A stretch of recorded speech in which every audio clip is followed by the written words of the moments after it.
நம்ம வீடுகள்ல பெண்களுக்கு பிளாஸ்டிக் கவர பார்த்தாலே சேர்த்து வைக்கிற பழக்கம் ரொம்ப அதிகமாவே இருக்கு. அந்த பிளாஸ்டிக் கவர அடுக்கி வைக்க ஒரே ஒரு வாட்டர் பாட்டில் போதும் அப்படின்னு சொன்னா நீங்க நம்புவீங்களா?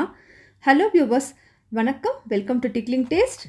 முத்தான 3 டிப்ஸ் டே 37 பார்க்க போறோம். வாங்க ஃபர்ஸ்ட் டிப்குள்ள போகலாம். துணி துவைக்கிறதுக்கான லிக்விட் நமக்கு கவர்லேயும் வருது, பாட்டில்லையும் வருது. பாட்டிலில் வரது நம்ம ஈஸியாக கழுவி எடுத்துருவோம். ஆனால் இதே போல் கவரில் பவுச்சில் வரக்கூடிய இந்த லிக்விடை நம்ம முழுசாக எப்படி யூஸ் பண்ணுறது அப்படின்னு சொல்லி தான் இன்றைக்கி நம்ம பார்க்க போகிறோம். பவுச்சில் லிக்விட் வாங்கும்போது லிக்விட் வந்து தீர்ந்து போச்சு அப்படின்னாக்கா கடைசியாக அந்த கவரில் கொஞ்சமாக ஒட்டியிருக்கும். அந்த ஒட்டியிருக்க லிக்விடை எப்படி நம்ம வீணாக்காமல் யூஸ் பண்ணுறது அப்படின்னு பார்க்கலாம். அதுக்கு இந்த மேலாக இருக்கக்கூடிய இந்த பாதி கவர் என்ன பண்ணுங்கள், கட் பண்ணி எடுத்துடணும். கட் பண்ணி எடுத்ததுக்கு அப்புறமா கவருக்குள்ளே இன்னுமே நமக்கு லிக்விட் பார்த்திங்கன்னா ஒட்டிக்கிட்டு இருக்கோம். இதை என்ன செய்யலாம் அப்படின்னாக்கா, நம்ம வீட்டில் இருக்க பார்த்திங்களா கிச்சன் டவல், அதை வந்து அதுக்குள்ளே போட்டுட்டு இதில் ஒரு 1.5 கிளாஸ் இல்லைனா 2 கிளாஸ் நமக்கு குடிக்கிற தண்ணியை ஊற்றி வச்சுருங்க. நல்லா கவரை வாஷ் பண்ணி விட்டுட்டு அதுக்குள்ளேயே மேலாக கட் பண்ண கவர் இருக்குல்ல, அந்த கவரில் இருக்கக்கூடிய லிக்விடையும் இந்த டவல்லே நல்லா தொடச்சி எடுத்துருங்க. எடுத்துட்டு அதுக்கப்புறம் இந்த கவருக்குள்ளே போட்டு வச்சுட்டு கொஞ்சம் தண்ணி ஊற்றி அப்படியே வச்சிங்க அப்படின்னாக்கா இந்த துணியும் நல்லா ஊறிடும். நமக்கு இந்த லிக்விடும் பார்த்திங்கனாக்கா வீணாகாது. இந்த டிப்பும் உங்களுக்கு ரொம்பவே யூஸ்ஃபுல்லாக இருக்கும். அவசியம் நீங்கள் இதே போல் செய்து பாருங்கள்.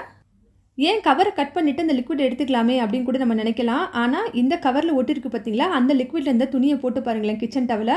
இந்த அழுக்கெல்லாம் ரொம்ப சூப்பராகவே போயிடுது. இந்த டிப்பு உங்களுக்கு ரொம்ப பிடிக்கும்னு நம்புகிறேன். பிடிச்சிருந்தால் லைக் பண்ணுங்கள். வாங்க இப்போ அடுத்த டிப் பார்க்கலாம். பெண்களுக்கு, குடும்ப தலைவிகளுக்கு ரொம்ப பிடிச்சமான ஒன்று இந்த பிளாஸ்டிக் கவரை சேர்த்து வைக்கிறது. அது எங்கே இருந்தாலும் சரி, எப்படி இருந்தாலும் சரி, நம்ம குப்பை போடுறதுக்கு இல்லை வீட்டில் வேறு ஏதாவது ஒரு திங்ஸ் எடுத்து போடுறதுக்கு இதுக்கு அவசியம் வந்து இந்த கவர் வந்து தேவை. இந்த கவரை எப்போவுமே நம்ம மூட்டையாக கட்டி கட்டி வச்சிருக்கனால வீட்டில் பார்த்திங்கன்னா கரப்பான் பூச்சிகள் இந்த தொல்லையெல்லாம் அதிகமாக வரும். இதை வந்து எப்படி இன்றைக்கி ஆர்கனைஸ் பண்ணுறது அப்படின்னு சொல்லிட்டு பார்க்கலாம். அதுக்கு இது போல் ஒரு வாட்டர் பாட்டில் எடுத்துக்கோங்க. வாட்டர் பாட்டில் ஃபுல்லாக தண்ணி நிறச்சிக்கோங்க. வாட்டர் பாட்டில் வந்து இந்த மாதிரி தான் இருக்கணும்னு இல்லை, அது பிளாஸ்டிக் பாட்டிலாக இருந்தாலும் பரவாயில்ல. இப்போது நாம் வச்சுருக்க கவர் ஒன்று ஒன்றையாக எடுத்து இந்த பாட்டில் மேலே இது போல் குப்புற போட்டு விடுங்க.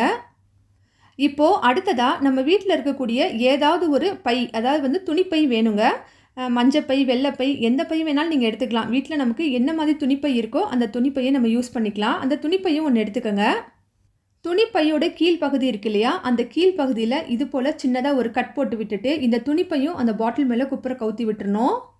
துணிப்பையை போட்டதுக்கு அப்புறமா பாட்டிலை மட்டும் வெளியே எடுத்துட்டீங்க அப்படின்னாக்கா ஒரு சூப்பரான ஆர்கனைசர் நமக்கு ரெடி ஆகிடுச்சு. பாருங்கள், இது போல் எங்கேயாவது ஒரு ஆணியில் நீங்கள் உங்கள் கிச்சனில் மாட்டி விட்டுட்டு இது போல் பையை ஒன்றொன்னா உருவி நம்ம எடுத்துக்கலாம். அங்கங்கே குப்பையாக போட்டு வைக்காமல் இது போல் நம்ம செஞ்சோம் அப்படின்னாக்கா நமக்கு ரொம்பவுமே வீடு நீட்டாகவும் இருக்கும், ஆர்கனைஸ்டாகவும் இருக்கும். இன்னொரு மெத்தட் சொல்கிறேன். இப்போ இது 2வது மெத்தடு. அந்த மாதிரி யூஸ் பண்ணுறதுக்கு விருப்பம் இல்லை அப்படின்னு நினைக்கிறவங்க இது போல் பண்ணிக்கலாம். இது போல் கவர் எல்லாத்தையும் நல்லா அரேஞ்ச் பண்ணி விட்டுருங்க. அரேஞ்ச் பண்ணி விட்டுட்டு ஏதாவது ஒரு அட்டை கார்ட்போர்ட் இருந்தாக்கா அந்த கார்ட்போர்டை நடுப்பகுதியில் வச்சு விட்டுட்டு இதே மாதிரி ஒரு பையில் கீழே வந்து ஓட்டை போட்டு விட்டுருங்க. ஓட்டை போட்டு விட்டுட்டு அதுக்கப்புறமே நாம் கார்ட்போர்ட் போட்டு கவர் வச்சுருக்கோம் பார்த்தீங்களா, அந்த கவரை எடுத்து அப்படியே உள்ளே வச்சு விட்டுருங்க. நான் வீடியோவில் காட்டியிருக்கிறது போல் நீங்கள் செய்யுங்க. செஞ்சுட்டு இதே ஆணியில் எங்கேயாவது மாட்டி வச்சுட்டு இது போல் நீங்கள் கவரை வேணுன்றப்ப இந்த மாதிரி எடுத்துக்கலாம். நான் சொன்னதை விட நீங்கள் வீடியோவில் பார்க்குறது உங்களுக்கு ரொம்பவே புரியும்னு நினைக்கிறேன். இந்த டிப் வந்து உங்களுக்கு ரொம்பவே யூஸ்ஃபுல்லாக இருக்கும். அவசியம் இதை செய்து பாருங்கள். பிடிச்சிருந்தால் லைக் பண்ணுங்கள். வாங்க இப்போ அடுத்த டிப் பார்க்கலாம்.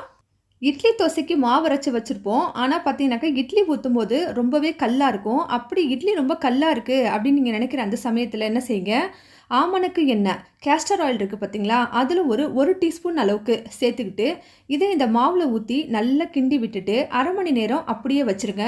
அதுக்கப்புறமே நீங்கள் இட்லி ஊற்றி பாருங்கள். இட்லி ரொம்ப சாஃப்டாகவும் பஞ்சு போல் பூவாகவும் வரும். இந்த டிப் பிடிச்சிருந்தது அப்படின்னாக்கா அவசியம் உங்கள் ஃபேமிலி, ஃப்ரெண்ட்ஸ், ரிலேஷன்ஸ் எல்லாருக்கும் ஷேர் பண்ணுங்கள். வாங்க இப்போ அடுத்த டிப் பார்க்கலாம். கல்யாணங்களுக்கு, ஃபங்க்ஷனுக்கு எங்கேயாவது நம்ம போகும்போது இது போல் நம்ம வளையல், பிரேஸ்லெட் இதெல்லாம் யூஸ் பண்ணுவோம். நமக்கும் சரி இல்லை குழந்தைகளுக்கு இது போல் சின்ன சின்ன பிரேஸ்லெட்ஸ்லாம் வந்து ரொம்ப ஆசையாக போட்டு விடுவோம்.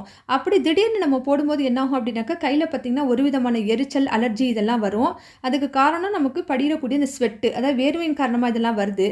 இதுக்கு நம்ம என்ன செய்யலாம் அப்படின்னாக்கா, நம்ம வீட்டில் இருக்கக்கூடிய டால்கம் பவுடர் இருக்குது பார்த்தீங்களா, அந்த பவுடரை எடுத்துகிட்டு வளையலுக்கு உள்ளே நல்லா போட்டு விட்டு தேய்ச்சி விட்டுட்டு அதுக்கப்புறம் இந்த வளையலை நம்ம கையில் போட்டுக்கிட்டோம் அப்படின்னாக்கா அதிகப்படியான எரிச்சலோ இந்த வேர்வையினால் ஏற்படக்கூடிய தடிப்புகள், சிவப்புகள் இதெல்லாம் வந்து வராமல் இருக்கும். முக்கியமாக குழந்தைகளுக்கு ரொம்பவுமே நல்லது. தங்க நகை போடும்போது நமக்கு இந்த பிரச்சனை வராது. அதுவே வந்து கவரிங், இமிட்டேஷன் இந்த மாதிரி ஜுவல்லரிஸ் யூஸ் பண்ணும்போது நமக்கு இந்த பிரச்சனைகள் வரும். இந்த டிப்பு உங்களுக்கு ரொம்ப யூஸ்ஃபுல்லாக இருக்கும். அவசியம் செய்து பாருங்கள். இன்றைக்கி முத்தான 3 டிப்ஸ் உங்களுக்கு ரொம்ப பிடிச்சிருக்குன்னு நம்புகிறேன். பிடிச்சிருந்தா நம்ம சேனலுக்கு அவசியம் சப்ஸ்கிரைப் பண்ணுங்கள்.